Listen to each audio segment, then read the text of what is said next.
நான் உங்க அஸ்ட்ராலஜர் சிவலிங்கம் பேசுறேன். இன்றைக்கு மேச லக்னத்தில் பிறந்தவர்களுக்கு உண்டான பலன்களை பற்றி விரிவாக பார்க்க போகின்றோம். 12 லக்னத்திற்கும் பலன்களை வரிசையாக பார்க்க போகின்றோம். அதன் வரிசையில முதலாக மேச லக்னத்தின் பலன்கள் பற்றி பார்ப்போம். நம்ம சேனலுக்கு முதல் முறையாக வந்திருந்தீங்கன்னா சப்ஸ்கிரைப் பண்ணிட்டு பாருங்க.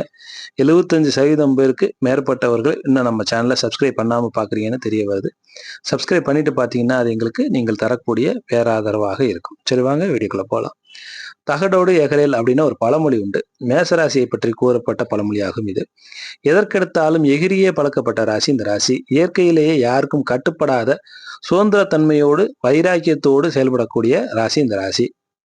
எதையுமே தைரியத்தோடும் தன்னம்பிக்கையோடும் செய்து முடிக்கக்கூடிய குணம் கொண்டவர்கள் இவர்கள்.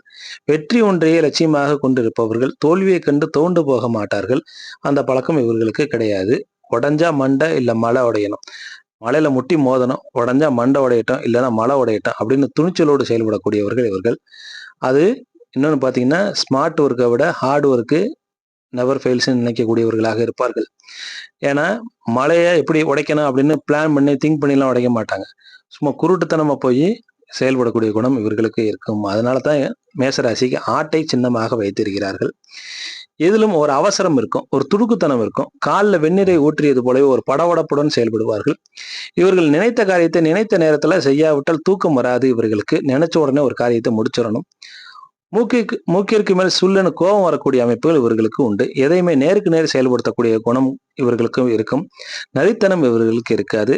இது இவர்களுக்கு இருக்கக்கூடிய ஒரு மிகப்பெரிய பிளஸ் பாயிண்ட், நல்ல குணம். எதையுமே நேருக்கு நேர் கோபமாக இருந்தாலும் ஆத்திரமாக இருந்தாலும் நேருக்கு நேரம் கொட்டிட்டு போயிடுவாங்களே ஒழிய மனசுக்குள்ள வச்சுக்கிட்டு நரித்தனமாக சமயம் வரும்போது பழி வாங்கக்கூடிய குணம் இவர்களுக்கு என்னைக்குமே இருக்காது. லக்னத்தோடு சனி தொடர்பு கொள்ளாதவரை, லக்னத்துல சனி நீச்ச நிலையில இருக்கும் பொழுது இந்த மாதிரியான குணங்கள்லாம் வந்துவிடும். அதே போல நான் மேல சொன்னேன் பாத்தீங்களா, உடஞ்சா மண்டை உடையணும் இல்லை மலை உடையணும்னு.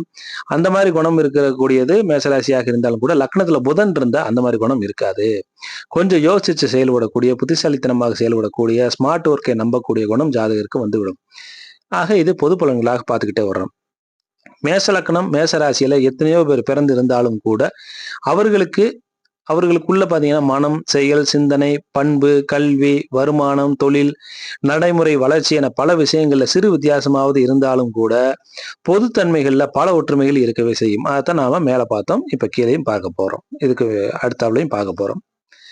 மேச லக்னத்துல பிறந்தவர்களுடைய பொதுவான குணங்கள் எப்படி இருக்கும் பாத்தீங்கன்னா, மேச லக்னம் என்றாலே செவ்வாயின் ஆதிக்கம் பெற்ற லக்னமாகும். செவ்வாயின் ஆதிக்கத்துடனே இவர்கள் பிறந்திருப்பார்கள். இவர்களுக்கு எதிலுமே தலைமை ஏற்று செயல்படக்கூடிய குணம் இருக்கும். முதன்மையாக இருந்து வெற்றியடைய வேண்டும் என்ற எண்ணம் இவர்களுக்கு அதிகமாக இருக்கும்.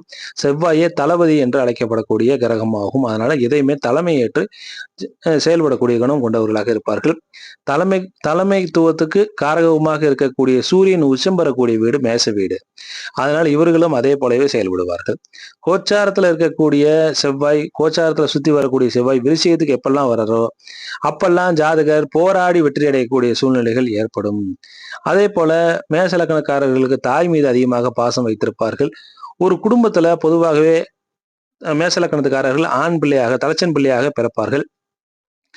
மேச லக்னத்தில் பிறந்தவர்கள் தலைச்சன் பிள்ளையாக, அதாவது முதல் பிள்ளையாக பிறக்கக்கூடிய யோகம் இருக்கும் அப்படின்னு சொல்லப்பட்டது. இது எதுக்காக அப்படி சொல்றாங்க அப்படின்னா, பெரும்பாலும் மேச லக்னத்தில் பிறந்தவர்கள் அவங்க 2வது பிள்ளையா 3வது பிள்ளையா பிறந்திருந்தாலும் கூட குடும்ப பொறுப்பை உணர்ந்து குடும்பத்தில் இருக்கக்கூடிய சுமைகள் எல்லாம் தன்னுடைய தோள் மேல் சுமந்து குடும்ப உறுப்பினர்கள் மேல அதிக அக்கறையோடு அதிகாரம் செலுத்தக்கூடிய நபர்களாக இருப்பார்கள். அதனாலதான் இது இந்த மாதிரி சொல்லப்பட்டது. அதாவது இவங்க இருக்கக்கூடிய இடத்துல இவங்களுடைய ஆதிக்கம் தான் செல்லுபடியாகும். இவங்களுடைய பேச்சு தான் எடுபடக்கூடிய சூழ்நிலையை உண்டு பண்ணிடுவாங்க. அதை அடுத்தவங்களே கண்ட்ரோல் பண்ணக்கூடிய குணத்துக்கு இவங்க வந்துருவாங்க. இவர்கள் யாருக்கும் கட்டுப்பட மாட்டார்கள். ஆனா அடுத்தவர்களை அடக்கி ஆளக்கூடிய குணம் கொண்டவர்களாக இவர்கள் இருப்பார்கள். கராரான பேர்வழிகளாக இருப்பார்கள். கண்டிப்பான தன்மையோடையும் கோபக்கார ஆசாமி என்ற பெயரையும் பெற்றுவிடக்கூடிய குணம் இவர்களுக்கு இருக்கும். புலிக்கு வாளாக இருப்பதை விட எலிக்கு தலையாக இருப்பது மேல் என்ற எண்ணம் கொண்டவர்கள் இவர்கள். அலைச்சல் திருச்சலுக்கு அழுத்து கொள்ள மாட்டார்கள். அசந்தே போக மாட்டாங்க. பயணம் போவதில் அதிகமாக ஆர்வம் இருக்கக்கூடியவர்களாக இவர்கள் இருப்பார்கள். மேச லக்னத்திற்கு திரிகோணாதிபதியாக வரக்கூடிய சூரியனும் குருவும் அவர்களுடைய தசையில நல்ல பலன்களை தருவார்கள். லக்னாதிபதிக்கு நட்பு கிரகமாக இருக்கக்கூடிய லக்னாதிபதியாக இருக்கக்கூடிய செவ்வாய்க்கு நீச்ச பரிவர்த்தனை செவ்வாயோடு நீச்ச பரிவர்த்தனை அடையக்கூடிய சந்திரனுடைய திசையிலும் சிறப்பான பலன்கள் நடக்கும். ஆனா இந்த லக்கணத்திற்கு புதனின் தொடர்பு எந்த கிரகத்திற்கும் இல்லாமல் இருப்பது நல்லது. லக்னாதிபதியாக இருக்கக்கூடிய செவ்வாயை கடும் பகைவராக கருதக்கூடியவர் இந்த புதன். 6ஆம் இடத்திற்கும் அதிபதியாக இவர் வரக்கூடியவர். அதே போல லக்கணத்துல நீச்ச பலம் பெறக்கூடிய சனியின் தசையும் அதிகமான கெடுதல்களை செய்யும். சனியின் தொடர்பு பெற்றிருக்கக்கூடிய குருவும் அடுத்தடுத்து சோதனைகள் தந்துவிடக்கூடிய சூழ்நிலை உண்டு பண்ணி விடுவார். இந்த லக்னத்துக்கு 9ஆம் அதிபதியாக வரக்கூடிய குருவும் 10ஆம் அதிபதியாக வரக்கூடிய சனியும் தர்ம கர்மாதிபதி யோகமாக செயல்பட்டாலும் கூட அங்க கடுமையான போராட்டத்திற்கு பின்பே வெற்றியை தரக்கூடிய சூழ்நிலைக்கு உண்டு பண்ணி விடுவார். இவர்கள் வெற்றியை பெறுவதற்கு அதிகமான விரயத்தை செய்ய வேண்டியிருக்கும். ஏன்னா குரு இங்க 12ஆம் இடத்துக்கும் அதிபதி அப்படிங்கிறத ஞாபகத்தில் வைத்துக் கொள்ள வேண்டும். சனி பாதக ஸ்தானத்திற்கும் அதிபதி அப்படிங்கிறத ஞாபகத்தில் வைத்துக் கொள்ள வேண்டும். ஆக இவங்க வெற்றி அடைவதற்கு சாதாரணமாக வெற்றி அடைய முடியாது. கடினமான உழைப்பு, கடினமான செலவு. ஏன்னா விரயஸ்தானம், உடல் உழைப்பு விரயம், நேர விரயம், கால விரயம், பண விரயம்னு நிறைய விரயங்களை செய்துதான் அந்த வெற்றியை அடையக்கூடிய சூழ்நிலைகள் இவர்களுக்கு உண்டாகும். அதே போல 3க்கும் 6க்கும் அதிபதியாக வரக்கூடிய புதனும் பாதகாதிபதியாக வரக்கூடிய சனியும் கொல்ல துணிந்தவர்களாக இருப்பார்கள். மாரகத்தை செய்யக்கூடிய துணிச்சல் இவங்க 2 பேருக்கும் இருக்கும். 2க்கும் 7க்கும் அதிபதியாக வரக்கூடிய சுக்கிரன் பொது மாரகாதிபதி என்ற ஸ்தானத்துல வந்து விடுவதால கொல்ல மாட்டார். இந்த லக்னத்திற்கு குரு சூரியன் சேர்ந்திருப்பது, தொடர்பு பெறுவது, ஒருவருக்கொருவர் சமசமமாக இருப்பது அல்லது தொடர்பு பெறுவது பிரபல்ய யோகத்தை தரும். பேரையும் புகழையும் கொடுக்கக்கூடிய அமைப்பாகும். இது ஆத்ம பலத்தை பெருக்கக்கூடிய நிலையாகும். ஏற்கனவே துணிச்சலுக்கு பேர் போன ஜாதகர்கள் இவர்கள். அதனால நல்லதற்கு துணிந்து எதிர்த்து கேள்வி கேட்டு பேரையும் புகழையும் பெற்றுத்தரக்கூடிய சூழ்நிலைகள் இவர்களுக்கு ஏற்பட்டுவிடும். ஆனா இந்த அமைப்பை பெற்றவர்கள் வாழ்க்கையில எப்படியாவது ஏதோ ஒரு வகையில முன்னேற்றத்தை அடைந்து விடுவார்கள் என்பது உறுதியானது. எந்த தசாபதி அமைப்பின் பிரகாரம் ஏதோ ஒரு டயத்துல நிச்சயமாக அவங்க வாழ்க்கையில ஜெயிச்சிருவாங்க. பூர்வ புண்ணிய ஸ்தானத்திற்கு ஏற்றவாறு, லக்னாதிபதியின் பலத்திற்கு ஏற்றவாறு வாழ்க்கையில் நிச்சயம் வெற்றியை அடைந்து விடுவார்கள்.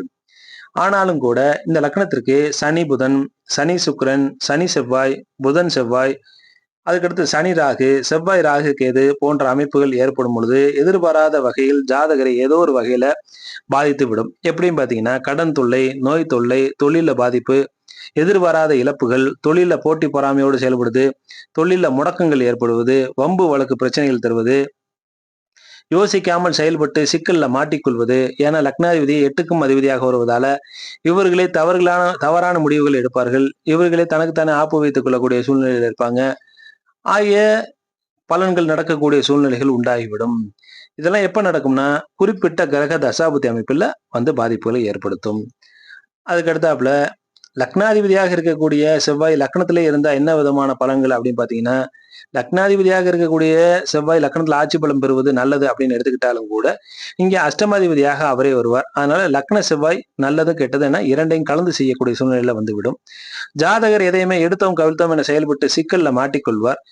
அந்த மாதிரியான சூழ்நிலைகள் ஏற்படும் போது அது தவறு, நாம் செய்வது தப்பு, அது அடுத்தவர்களுக்கு, அதிலும் குறிப்பாக நமது குடும்ப உறுப்பினர்களுக்கு எவ்வளவு அசௌகரியத்தை தருகிறது அப்படின்னு புரிந்து கொள்ள மாட்டார்கள் இவர்கள். கோபத்தோடும் ஆக்ரோஷத்தோடும் செயல்பட்டு எதையும் ஆராய்ந்து பார்க்காமல் முடிவு செய்து முதலில் வாக்குவாதம், சண்டை செய்து பிறகு சமாதானம் செய்து தனக்குத்தானே சமாதானமாகி அதுக்கப்புறம் யோசனை செஞ்சு புரிஞ்சு கொள்ளக்கூடிய குணம் இருக்கும். அதுக்குள்ள அங்க விஷயம் விபரீதமாக மாறி இருக்கும். எதற்குமே கை நீட்டக்கூடிய பழக்கம் இவர்களுக்கு இயல்பாகவே இருக்கும். அதுவும் குறிப்பாக வாழ்க்கை துணையை அடக்கி ஆளக்கூடிய குணத்தோடு இவர்கள் செயல்படுவார்கள்.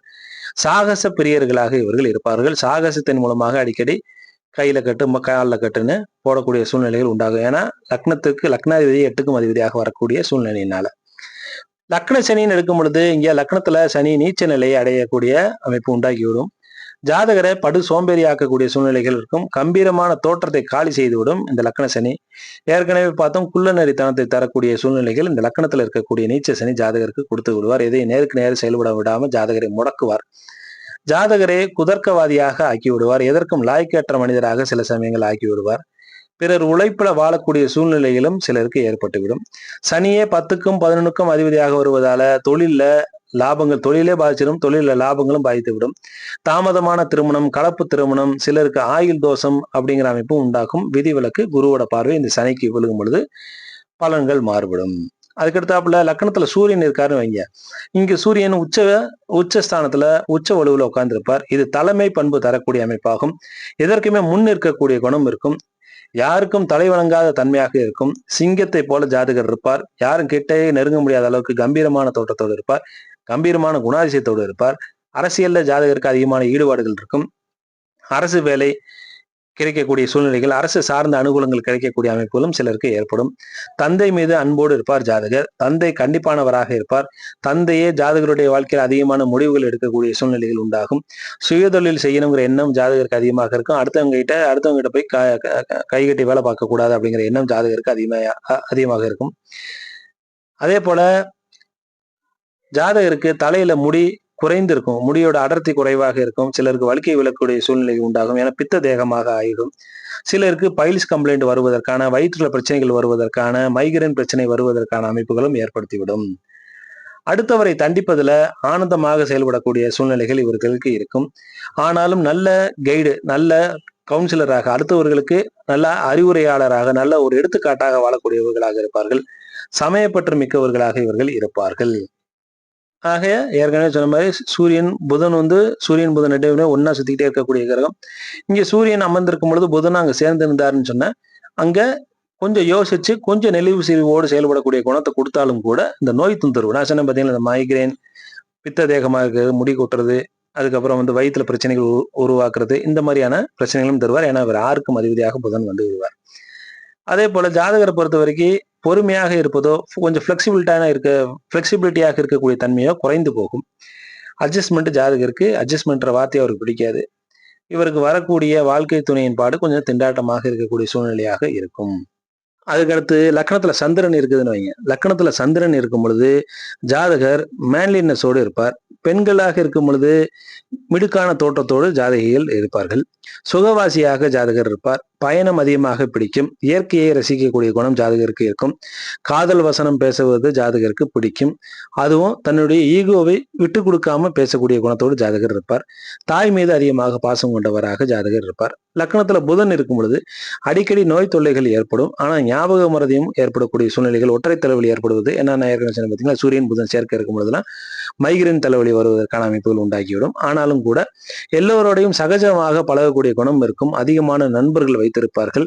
சற்று நிதானித்து யோசித்து செயல்படக்கூடிய குணத்தை இந்த புதன் கொடுத்துடுவார். ஆனாலும் கூட குறுக்கு புத்தி அடிக்கடி தலை தூக்கி பிரச்சனைகள்ல சிக்கல்ல மாட்டி விடக்கூடிய சூழ்நிலைகள் உண்டாகும். ஏன்னா இவர் 6க்கும் அதிபதிங்கிறது ஞாபகத்துல வைத்துக் கொண்டே இருக்க வேண்டும். அதுக்கு அடுத்தாப்புல லக்னத்துல குரு இருக்காருன்னு வைங்க. லக்னத்துல குரு இருக்கும்போது ஜாதகர் ரொம்ப அமைதியாகவும், மரியாதையாகவும், ஒழுக்கமானவராகவும் ஜாதகர் இருப்பார். சிறந்த பண்பாளராக இருப்பார். சிறந்த ஆசிரியராக இருப்பார். அடுத்தவர்களுக்கு ஒரு எடுத்துக்காட்டாக வாழக்கூடிய சூழ்நிலைகள் உண்டாகும். பிள்ளைகளால பேர் புகழ் ஏற்படக்கூடிய அமைப்புகள் ஜாதகருக்கு உண்டு. பிள்ளைகள் மீது அதிகமாக பாசம் வைத்திருப்பார். பிள்ளைகளே உலகம் என்று நம்பக்கூடியவராக இருப்பார். பிள்ளைகளுக்காகத்தான் வாழ்றேன்னு அடிக்கடி சொல்லக்கூடியவர்களாக இருப்பார். பிள்ளைகளுக்காக அதிகமாக செலவு செய்யக்கூடிய அமைப்புகளும் ஜாதகருக்கு ஏற்படும். ஆனா தனவரவுகளும் தொடர்ந்து இருந்து கொண்டே இருக்கும். லக்னத்துல சுக்கிரன் இருக்காரு வைங்க. பந்தா பேர் வழியாக இருப்பார் ஜாதகர். மனைவி மீது அதிகமாக பாசம் வைத்திருப்பார். புகழ்ச்சிக்கு மயங்கக்கூடிய சூழ்நிலைகள் ஜாதகருக்கு உண்டு. ஆடம்பர வாழ்க்கை வாழக்கூடிய ஆசையும் ஜாதகருக்கு அதிகமாக இருக்கும். சரி, பொதுவாக மேச லக்னத்தில் பிறந்தவர்களுக்கு தொழில் அமைப்பு எப்படி இருக்கும் பாத்தீங்கன்னா, மேச லக்னத்துல பிறந்தவர்களுக்கு தொழில் ஸ்தானாதிபதி என்பது சனி பகவானாக வருவார். ஏன்னா 10ஆம் வீட்டுக்கு அதிபதி. ஆனா லக்னத்திலேயே சனி நீச்சம் பெறக்கூடிய கிரகம். அதனால லக்னாதிபதி செவ்வாய் பாத்தீங்கன்னா 10ஆம் இடத்துல உச்சம் பெறக்கூடிய அமைப்புல வருவாங்க. சில டயத்துல இந்த செவ்வாயும் சனியும் சில ஜாதகருக்கு பரிவர்த்தனை ஆகக்கூடிய சூழ்நிலைகள் உண்டாகும். அது தொழில வெற்றி அடையக்கூடிய அமைப்புகள் உண்டு பண்ணி தரும்.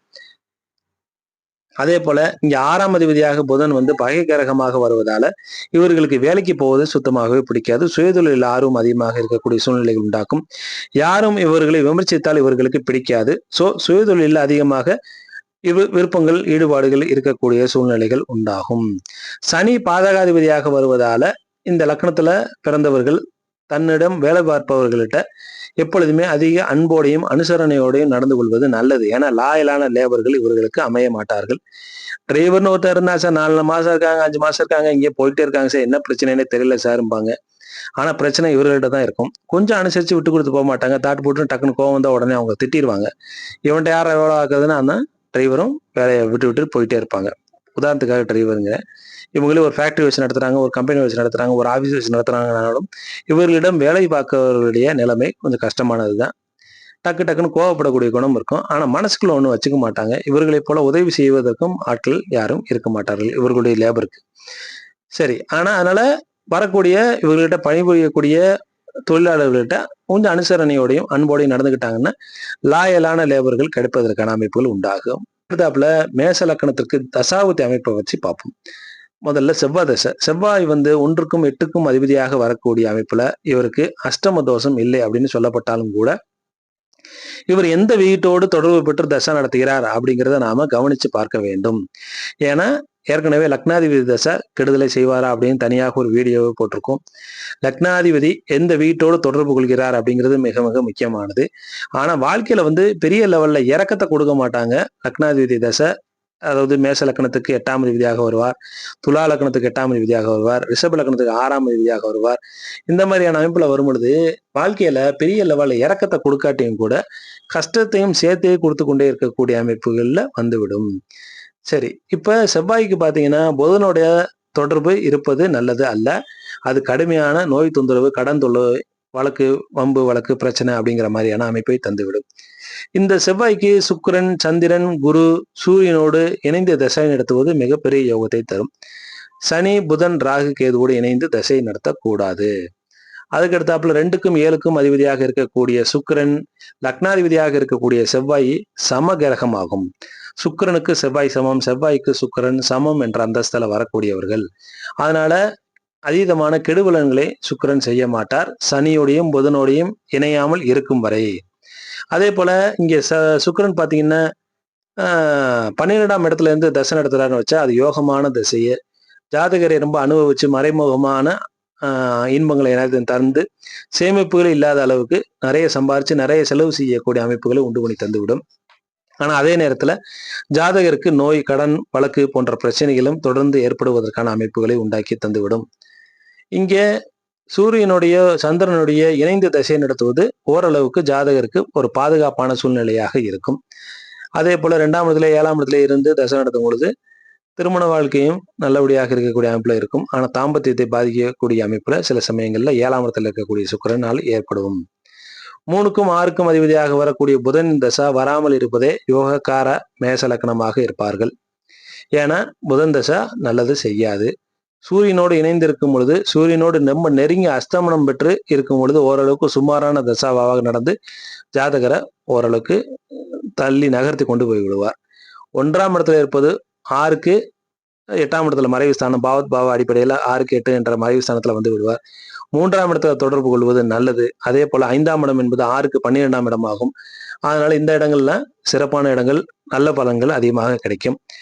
இந்த ஜாதகரை இந்த லக்னத்தை மேச லக்னத்தை பொறுத்த வரைக்கும் குரு தசை பெரிய லெவல்ல யோகத்தை செய்யும். கவலையே பட வேணாம். அவர் 9க்கும் 12க்கும் அதிபதியாக வரக்கூடிய சூழ்நிலையில சனியோடு இணையாமல் இருக்கும் பொழுது நல்ல விதமான பலன்களை தொடர்ச்சியாக செய்து கொள்வார். ஆக குரு செவ்வாய் இணைவுல இந்த லக்னத்துக்கு பெரிய லெவல்ல குரு செவ்வாய் சூரியன், குரு செவ்வாய், குரு சூரியன் போன்ற இணைவுகள்ல நல்ல விதமான பலன்களை தரும். புதனோடு இணைவு பெறாமல் இருப்பது நல்லது. 1ஆம் இடத்துல இருக்கும் பொழுது அவர் திக்பலத்தில் இருப்பார். 9ஆம் இடத்தோடு தொடர்பு கொள்வார், நல்ல இடம். 2ஆம் இடத்துல இருக்கிறதும் கூட நல்ல இடம் தான். 3ஆம் இடத்துல இருக்கும்போது நேரடியாக 9ஆம் இடத்தை பார்ப்பார், நல்ல அமைப்பு தான். 2ஆம் இடத்துல இருக்கும்போது உங்களுக்கு 12ஆம் அதிபதி 2ஆம் இடத்துல அப்படிங்கிற அமைப்புல வருவார். அதனால குடும்பஸ்தானத்துல சில சில தொல்லைகளை தருவார். 4ஆம் இடத்துல உச்சம் பெற்று இருக்கும்போது 12ஆம் இடத்தை பார்ப்பார். அந்த அமைப்புல வரும்பொழுது உங்களுக்கு பிறந்த ஊரை விட்டு தூரமாக நகர்த்தி சென்று காசு பணத்தை நிறைய சம்பாதிக்க வச்சு குழந்தைகளுக்காகவே வாழ்க்கை அப்படிங்கிற அமைப்புல கொண்டு போய் விடுவார். 5ஆம் இடத்துல இருப்பதும் சுபகிரகம் என்ற அமைப்புல குருவுக்கு நல்ல ஸ்தானமே. 9ஆம் இடம் என்பது நல்ல அமைப்பு, குருவுக்கு ஆட்சி நிலையில இருக்கும் பொழுது. அதே போல உங்களுக்கு சனியோட தொடர்பு இல்லாமல் இருப்பது நல்லது. அதுக்கடுத்து சூரிய சந்திர திசைகள் சிறப்பான பலன்களை இந்த லக்னத்துக்கு தரும்னு ஏற்கனவே பார்த்தோம். ஆக இவர்களுடைய இணைவு, பரிவர்த்தனை போன்றவை சிறப்பான பலன்களை தரும். 4க்கும் 5க்கும் அதிபதியாக வரக்கூடியவர்கள் இந்த சூரியனும் சந்திரனும். சந்திரன் 4ஆம் அதிபதி, சூரியன் 5ஆம் அதிபதி.